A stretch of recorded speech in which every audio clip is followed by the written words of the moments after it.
Hi అండి. నమస్తే. Welcome back to Nazareni foods. నేను మీ నజరేణి. ఈరోజు వీడియోలో నేను చూపించబోయే రెసిపీ నా స్టైల్లో పచ్చి రొయ్యల కూర. ఈ ఒక్క పేస్ట్ వేసి పచ్చి రొయ్యల కూర వండి చూడండి. టేస్ట్ అయితే అద్భుతంగా ఉంటుంది. కూర నీచు వాసన రాకుండా మరింత రుచిగా ఎలా వండాలో చూపించబోతున్నాను. వేడి వేడి అన్నంలోకి అద్దరిపోతుందండి. తప్పకుండా ఒక్కసారి ఈ పచ్చి రొయ్యల కూరని ఇలా ట్రై చేసి చూడండి. మరి ఆలస్యం చేయకుండా రెసిపీలోకి వెళ్ళిపోదాం. ముందుగా ఈ పచ్చి రొయ్యల కూర తయారు చేయడానికి నేను ఇక్కడ 1 కేజీ పచ్చి రొయ్యలు తీసుకుని ఒలిసిన తర్వాత రొయ్యల పైన సన్నని నరంలా ఉంటుందండి. ఆ నరాన్ని తీసుకున్న తర్వాత శుభ్రంగా 3-4 సార్లు కడిగి పెట్టుకోవాలి. ఇప్పుడు స్టవ్ ఆన్ చేసుకుని కడాయి పెట్టుకొని మనం ముందుగా శుభ్రం చేసి పెట్టుకున్న పచ్చి రొయ్యలు వేసుకోవాలి. అలాగే 1/2 టీ స్పూన్ పసుపు వేసుకొని కలుపుతూ ఉడికించుకోవాలి. పచ్చి రొయ్యల్లో నుండి నీళ్లు ఊరుతాయండి. ఆ నీళ్లతోని రొయ్యల్ని మంచిగా ఉడికించుకోవాలి. చూడండి, రొయ్యల్లో నుండి ఇలా నీళ్లు ఊరాయి కదా. ఇప్పుడు వీటిని 50% వరకు మంచిగా ఉడికించుకుంటే సరిపోతుంది. ఇలా ఉడికించుకున్న రొయ్యల్ని బౌల్లోకి కానీ ప్లేట్లోకి కానీ తీసుకోవాలి. చూడండి, రొయ్యలన్నీ కూడా బౌల్లోకి తీసుకున్న తర్వాత ఇప్పుడు వీటిని పక్కన పెట్టుకోవాలి. ఇప్పుడు మసాలా పేస్ట్ కోసం 2 వెల్లుల్లి గబ్బాలని తీసుకుని ఇలా ఒలిచిన తర్వాత వెల్లుల్లి రెబ్బల్ని మిక్సీ జార్లోకి వేసుకోవాలి. అలాగే 2 పెద్ద ఉల్లిపాయలని తీసుకుని ఇలా పొడవుగా కట్ చేసుకుని వేసుకోవాలి. అలాగే 2 టీ స్పూన్ల గసగసాలు, 1 ఇంచ్ అల్లం తీసుకుని ఇలా పొడవుగా కట్ చేసి వేసుకోవాలి. అలాగే 3 లేదా 4 పచ్చిమిరపకాయలని ఇలా తుంచి వేసుకోవాలి. అలాగే 1/2 కప్పు పచ్చి కొబ్బరి ముక్కలు వేసుకొని మూత పెట్టుకొని ఒకసారి గ్రైండ్ చేసుకున్న తర్వాత మూత తీసి చూద్దామండి. ఇప్పుడు ఇందులో 1/2 కప్పు నీళ్లు పోసి మూత పెట్టుకొని మళ్ళీ ఒకసారి మెత్తగా గ్రైండ్ చేసుకోవాలి. ఇప్పుడు మూత తీసి చూద్దామండి. చూడండి, ఇలా మెత్తని పేస్ట్లా గ్రైండ్ చేసుకున్నాం కదా. ఇలా గ్రైండ్ చేసుకున్న పేస్ట్ని పక్కన పెట్టుకోవాలి. ఇప్పుడు స్టవ్ ఆన్ చేసుకొని చిన్న కడాయి పెట్టుకొని 2 టీ స్పూన్ల ధనియాలు వేసుకోవాలి. అలాగే 2 ఇంచుల దాల్చిన చెక్క, 6 లవంగాలు వేసుకొని లో ఫ్లేమ్లో దోరగా వేయించుకోవాలి. మసాలాలు మాడిపోకుండా కలుపుతూ ఫ్రై చేసుకోవాలి.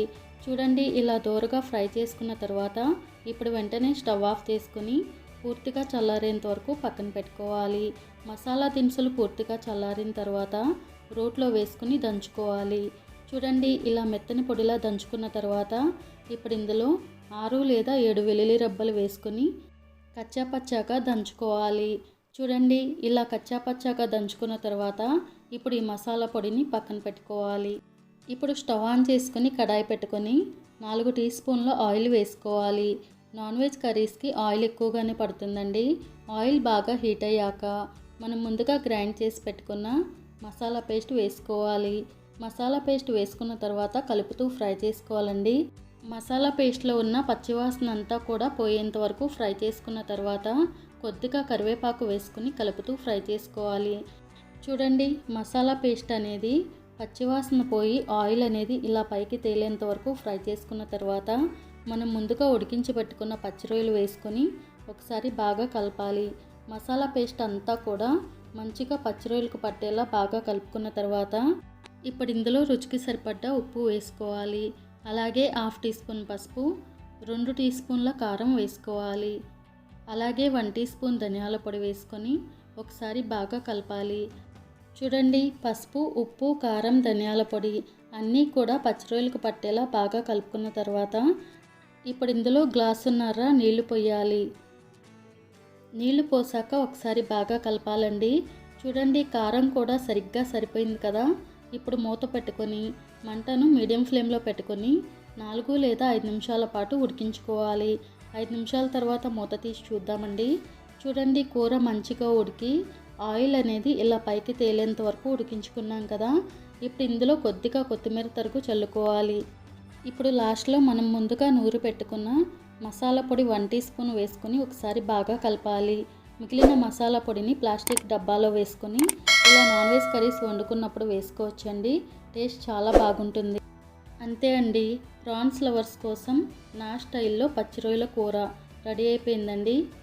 ఇప్పుడు వెంటనే స్టవ్ ఆఫ్ చేసుకొని సర్వింగ్ బౌల్లోకి తీసుకుని సర్వ్ చేసుకోవాలి. తప్పకుండా ఒక్కసారి ఈ పచ్చి రొయ్యల కర్రీని మీరు ట్రై చేసి టేస్ట్ చేసి మీకు ఎలా కుదిరిందో నాకు కామెంట్ బాక్స్లో కామెంట్ చేయండి. ఈ వీడియో మీకు నచ్చితే లైక్ చేసి షేర్ చేయండి. మరిన్ని మంచి మంచి సింపుల్ అండ్ టేస్టీ రెసిపీస్ కోసం నజ్రేని ఫుడ్ ఛానల్ని సబ్స్క్రైబ్ చేసి పక్కనే ఉన్న బెల్ బటన్ని ప్రెస్ చేయండి.